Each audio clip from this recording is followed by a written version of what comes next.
Reform UK's immigration and justice spokesperson, Anne Widdecombe. Now, after we warned of a Channel migrant gold rush on Monday, a record number of illegals arrived on UK shores from France yesterday. But French police, once again, don't seem the slightest bit bothered about stopping them. Footage filmed by Sky News yesterday shows migrants with children. They're just wading into French waters there before attempting to board dinghies. Meanwhile, the toothless French police stood by, filmed the whole thing on their mobile phones.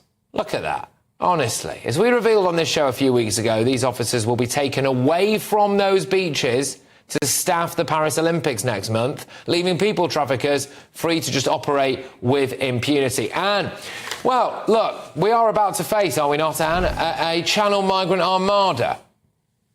Oh, well, I think we've been facing that for some time. I mean, I think what that footage proves is what everybody's been warning. It isn't even just Reform. I mean, people have been saying for a long time, you're giving all these millions to the French in order to help us, and yet they're not actually doing anything. And that was proof positive. They're not doing anything.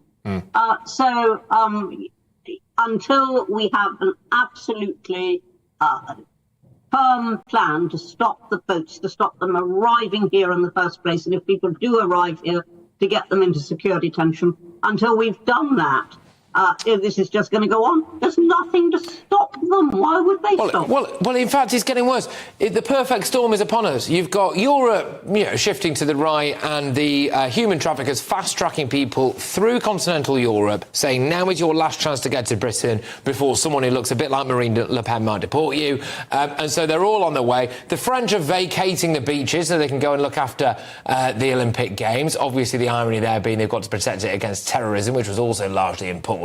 And then now here we are, and we could potentially be getting a party in that, many people have got question marks over whether or not they would welcome refugees. I mean, the Shadow Home Secretary has held a sign saying she would.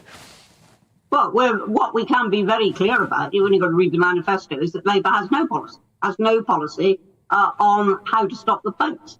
And indeed, probably only Reform has, because Rishi is still talking about Rwanda as being the solution. In terms of numbers alone, Rwanda cannot be the solution. Well, just on that, Anne, who is Reform going to get to turn the boats back?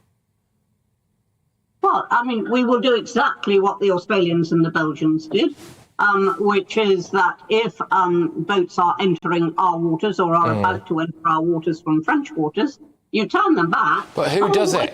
You turn them back and into their waters. But who turns it back? Because I don't think the Navy are going to do it. We're not. No, we've hardly got a Navy. Be sensible. We've got.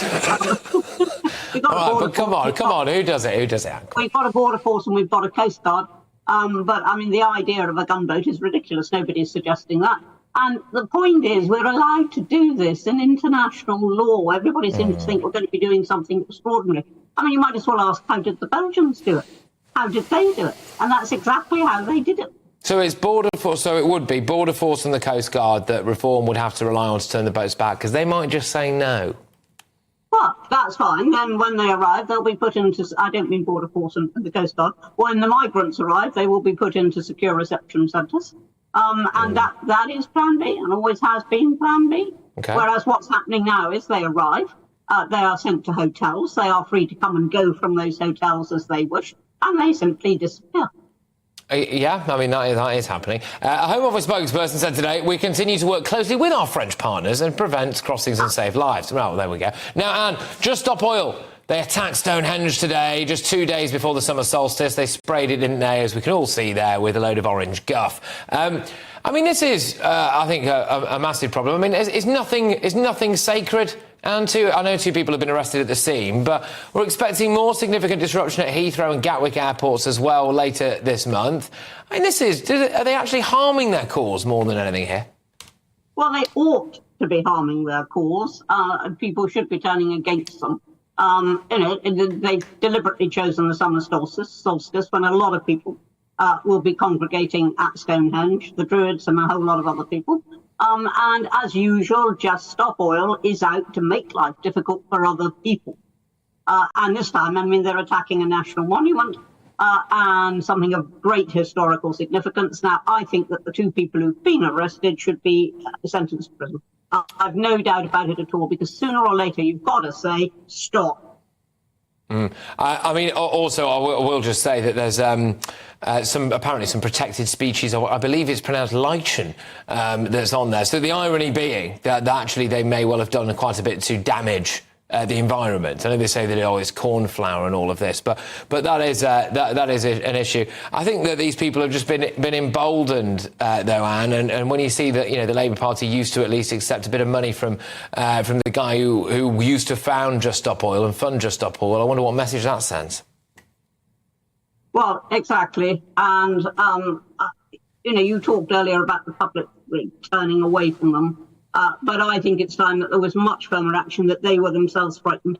And the only way that you'll be able to do that is to impose sentences that will force people to stop and think. As a deterrent. As a deterrent. And look, thank you very, very much. Anne Widdecombe there, the wonderful Anne Widdecombe.